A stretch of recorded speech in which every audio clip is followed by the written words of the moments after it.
अस्सलाम वालेकुम। मैं और ज़ूबी आए हैं। आज हमने सुस्कोहाना रिवर में अपनी बोट को लॉन्च किया है। बहुत ही खूबसूरत इलाका है ये। थोड़ा पानी को ऑब्ज़र्व कर रहे हैं, देख रहे हैं कैसा है। सो फार सो गुड। तो थोड़े से कोई हिडन स्पॉट है, चेकआउट करना है यहाँ पे फिशिंग कैसी है।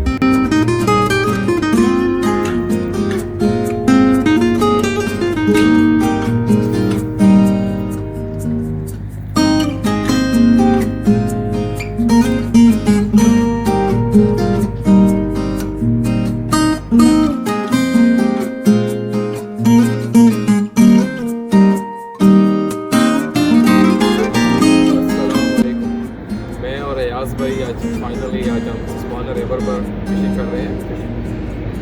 ये जो हमारा तकरीबन पिछले 2 साल से प्रोग्राम बन रहा था कि हम शिकार पे जाएंगे, बोर्डिंग करेंगे। फाइनली आज हम सुस्quehanna रिवर पर फिशिंग कर रहे हैं।